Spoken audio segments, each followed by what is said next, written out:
I always kind of wondered, what does a smuggler look like? How can you tell if somebody's a smuggler? You know, I imagine this sort of nefarious figure, you know, with a bandana around his head and gold chains and really slimy looking and bad teeth, you know. What I've found is that there isn't one group of smugglers. A smuggler is anybody who helps these people get to their destination. And so there are taxi drivers, there are bus drivers, there are hoteliers, the people that give them places to stay. There are guides, there are Sherpas, there are people who give them food along the way. There are churches and governments that provide for these migrants to make their journey easier.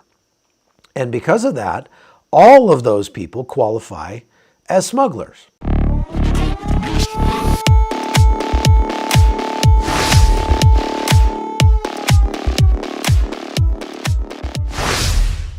Las Blancas is not deep in the Darien. It's right next to the road. And these people come out and then they have to come up with $40 for the bus ride to Costa Rica. Well, now it's $60. They have to come up with $60 for the bus ride to Costa Rica. Many of them are flat broke or they got robbed in the jungle and so they got nothing. And so they have to figure out a way to get $60. Some of them just beg. Some of them are able to make a phone call out, but you have to have money to do that if you have just a couple bucks. Maybe you use your couple bucks to call a friend or a family member and get them to wire you money. So it may take them a few days to even a few months to get out of that camp and get on the bus headed north. And so they're kind of stuck there. Well, so obviously many of those people see a bunch of gringos, and that's the first thing they do. They come over and they start going, you know, please, I'm trying to raise some money. Please help me. I'm so embarrassed. And as a matter of fact, I had two guys from Ethiopia come up to me while I was sitting in our SUV, you know, getting ready to make a phone call. And they spoke English and they said, I'm so very embarrassed, but we have no money and we need to get on the bus, and please, could you please see your way clear to help us? And I felt terrible. You know, I really felt for the poor guys because I can imagine how hard it would be being in their situation. But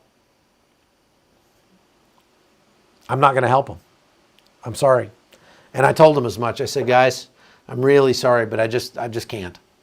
I hate it for you. I wish you all the best, but I can't help you. And they said, well, why not? And I said, because you're breaking the law.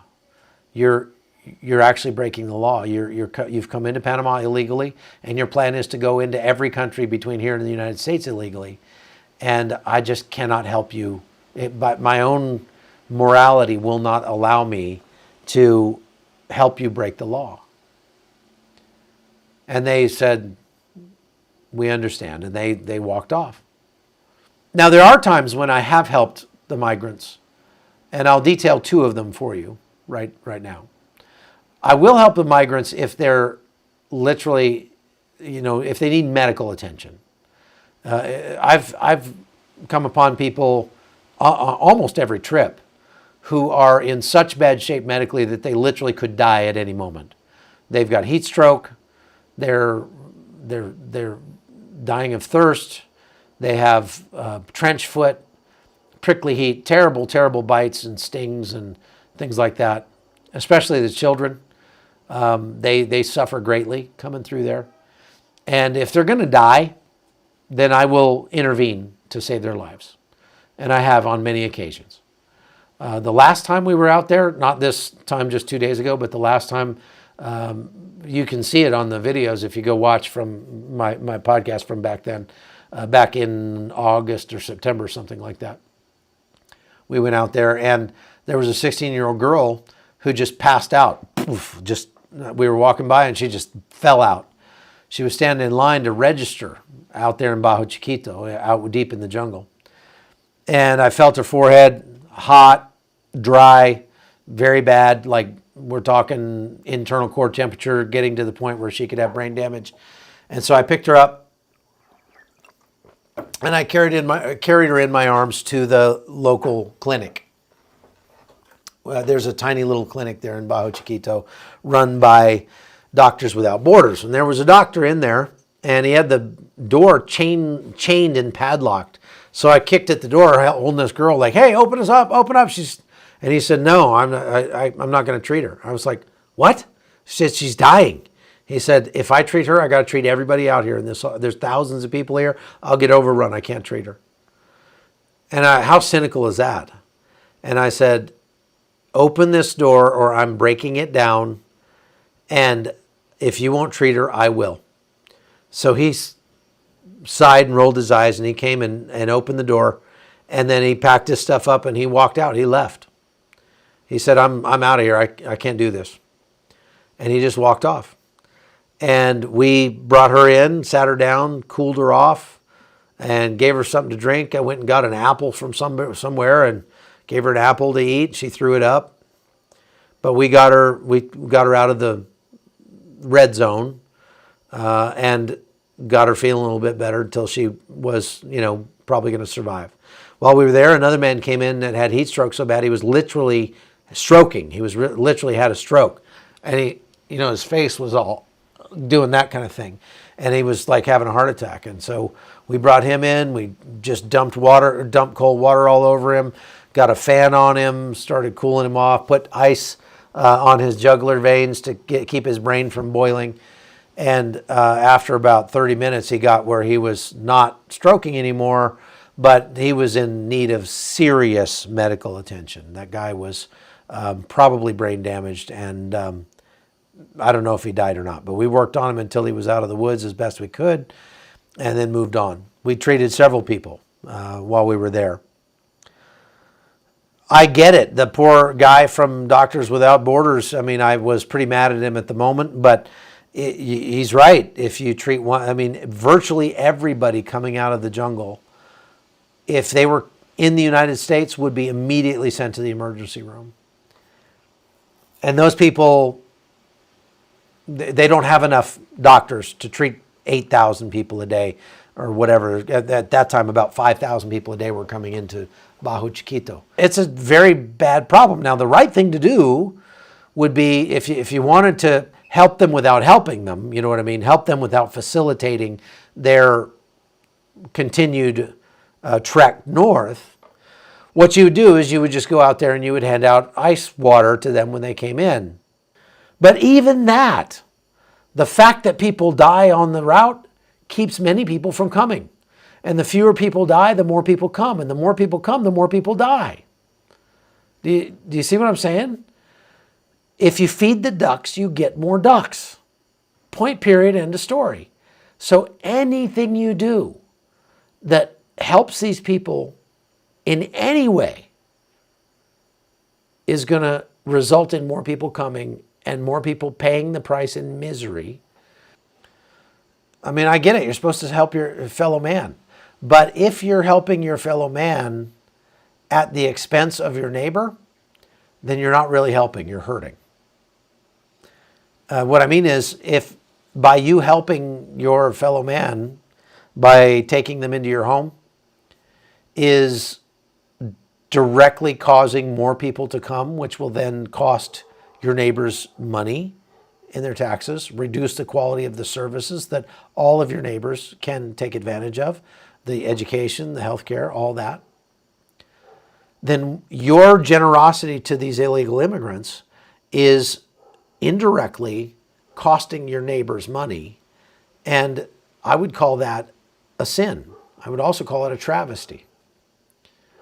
So well-meaning churches wanting to help their fellow man, you can see how they can go through these machinations in their brain to say, well, these people are in the United States already, we'll help them out. I have bought migrants after they got into the United States, bought them a meal. And I did that because I had been tracking them all the way from Panama up through the United States. And when they got to where I was, then I bought them a meal because I wanted to keep track of them and I wanted to, maintain our relationship. And there is a case to be made for the simple fact that I bought them a meal made it that much easier for them to be here. And that making it easier for them to be here means that they will call their friends and relatives back home and say, this is great. People are nice. They just buy us food and it's great. So come on. I've heard them make those calls. I went and visited a migrant detention facility where they were keeping children, unaccompanied minors, at Fort Sill, Oklahoma. They kept them in the basic training barracks. They kicked some soldiers out of the barracks and opened the barracks up and put kids in there that are unaccompanied minors. And I got a tour of the facility, and they showed how they were giving the kids phone calls to call their families. And I spoke Spanish, so I could listen to those phone calls and know what they were actually saying. And they were saying, Mom, Dad, it's amazing. We get hot showers. I've never had a hot shower in my life before. This is incredible. They're feeding us 3 times a day. We only eat 1 time a day at home. This is great. Mom, send Paco, send Jose. Tell them, hurry, get up here before this thing closes. Free education. Church programs that will pay them money. Give them food for free. They don't get that in their home country. All of those things only encourage more people to come. You feed the ducks, you get more ducks. So is Welcome Corps a good idea? Absolutely not. It's not. Unfortunately, the rule should be, if you're going to come to our country, until you are at least a green card holder, at least a resident, you cannot take advantage of any programs. Okay, churches maybe let's set those aside. Churches maybe can help, but you cannot take advantage of any federal funds, any tax money at all, because we can't keep encouraging more of them to come. And that's what we're doing. Now, personally, I don't want to be a smuggler. And I am not positive, but I believe that it is at the very least unethical, if not outright illegal, for an American citizen to smuggle illegals into the United States in any step of the process. And so I've been very hesitant about helping these migrants in the ways that I would help people in other places where I go to tell the stories and I find people in desperate need.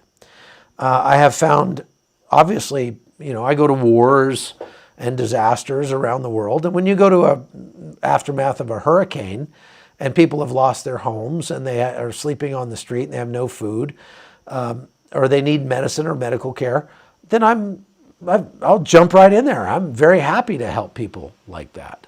But when it comes to migrants, I'm a lot more circumspect about what I should do and shouldn't do when it comes to helping these people.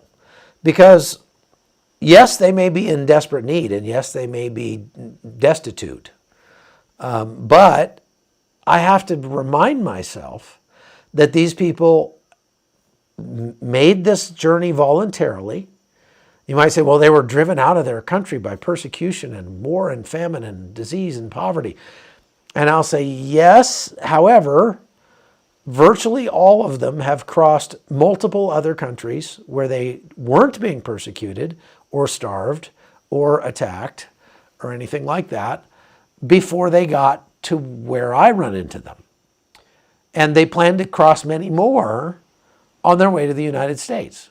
So that's a voluntary effort, and it changes them from a true asylum seeker to an economic migrant. And I don't feel as compelled to help people when really what they're coming for is a better paycheck. They're not as destitute as it sounds. They could stay right where they are, and they could make a life right there. I appreciate the emails you send me. You can get a hold of me at hotzoneholton@gmail.com. And while we're at it, I should mention that we have 2 trips. We have 3 trips going to Armenia coming up in May, June, and September. And we filled them up completely, but then we've had some cancellations. And so we've got a couple of slots open on the May and June trips. If you're interested in going to Armenia with me and my wife for 10 days in May or June, send me an email, hotzoneholton@gmail.com, and we will sign you up. It's going to be a great time. If you haven't been to Armenia, you are going to be blown away. It is absolutely like going to northern Italy in the Dolomites or going to Switzerland or someplace. But it's got this amazing history, incredible food, and it's a very economical trip. So anyway, get a hold of me if you're interested.